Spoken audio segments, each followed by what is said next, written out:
From Ticker News with Aaron Young, this is Ticker Today.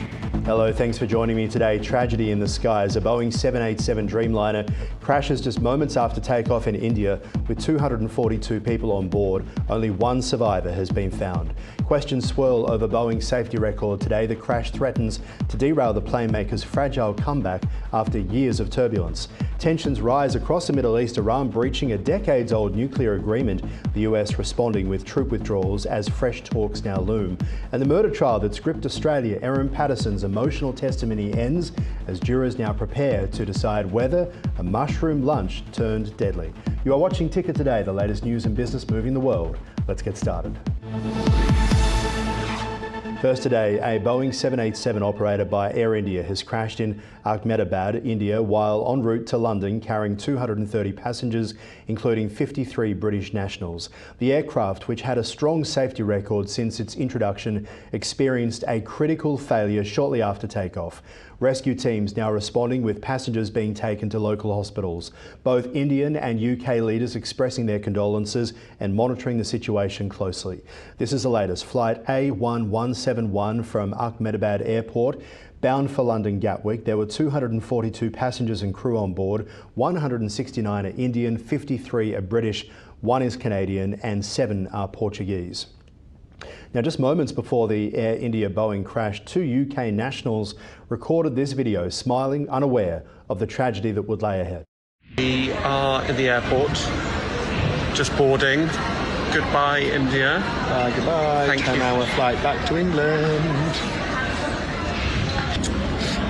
Going back happily calm. Now, there is one survivor. A British national was sitting in seat 11A by an emergency exit. Ramesh Vishwash Kumar says he survived by getting up and running as the plane came down. Once he was out of the aircraft, he walked to an ambulance and is now recovering in hospital. Campbell Wilson is the CEO of Air India. He gave this up. A special team of caregivers from Air India is on their way to Ahmedabad to provide additional support.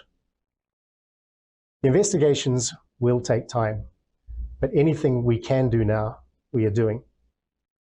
We know that many people are concerned for the welfare of their loved ones. We have set up a special helpline that friends and family can reach us at. The number is 1-800-5691-444. At the White House, President Trump commented on the crash. The plane crash was terrible. I've already told them anything we can do. It's a big country, a strong country. They'll handle it, I'm sure. But I let them know that anything we can do, we'll be over there immediately. But it was a horrific crash. It looks like most are gone. They actually maybe have a couple survivors, which is just heard. But that was a horrible crash. Nobody knows. Nobody has any idea what it might be. I gave him a couple of pointers. I said, maybe you'll look at this or that. You know, we saw the plane. It looked like it was flying pretty well. It didn't look like there was an explosion. It just looked like the engines maybe lost power. But boy, that is a terrible crash. It's one of the worst in aviation history. Yeah. This particular aircraft had flown in and out of Australia in recent weeks. There are a lot of questions today about how this Boeing Dreamliner came down so quickly after takeoff. The aircraft was 12 years old. Boeing says in a statement, "We are in contact with Air India regarding Flight 171, ready to support them. Our thoughts with the passengers, the crew, first responders and all affected." King Charles says, "My wife and I have been desperately shocked by the terrible events in Ahmedabad this morning. Our special prayers and deepest possible sympathy are with the families and friends of all those affected by this appallingly tragic incident." Australian Prime Minister Anthony Albanese says the news of a passenger plane crash in Ahmedabad is absolutely devastating. In this time of tragedy, Australia's thoughts are with everyone affected. Boeing had just begun to regain its footing after years of groundings and production delays. Now the crash threatens to derail that fragile recovery for the embattled aerospace giant. Investigators now still working to determine exactly what went wrong. Factors may include pilot error, weather, potential design flaws, none ruled out yet. Boeing says it's supporting the investigation, but the company's stock is down 5% and pressure is now back on.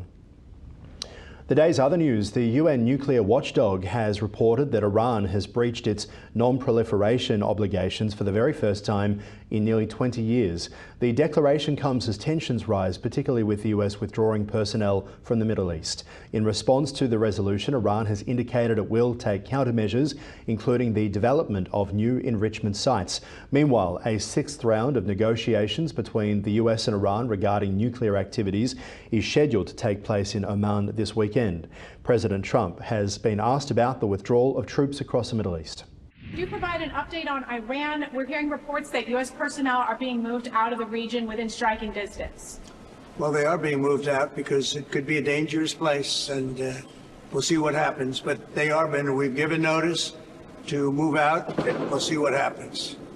Is there anything that could be done to dial the temperature down in the region? They can't have a nuclear weapon, very simply. They can't have a nuclear weapon. We're not going to allow that. Erin Patterson has finished her testimony in her murder trial in Morwell, becoming emotional on her last day in the witness box. The 50-year-old faces 3 counts of murder following the deaths of her relatives from mushroom poisoning after a lunch at her home. Patterson denied the prosecution's claims that she concealed evidence and misled police regarding her mobile phones. The trial will now proceed to closing arguments from both sides before the jury begins its deliberations. To the markets, the S&P 500 closed higher Thursday, boosted by a strong performance from Oracle and positive inflation data. The index rose 0.38%, finishing at 6,045. The Nasdaq gained 0.24%. The Dow Jones added 10 points. Oracle shares surged 13% after strong fourth quarter results, forecasting significant growth in cloud revenue. However, concerns over President Trump's tariffs threats continue to weigh on market stability as discussions on trade relations between the US and China are now ongoing.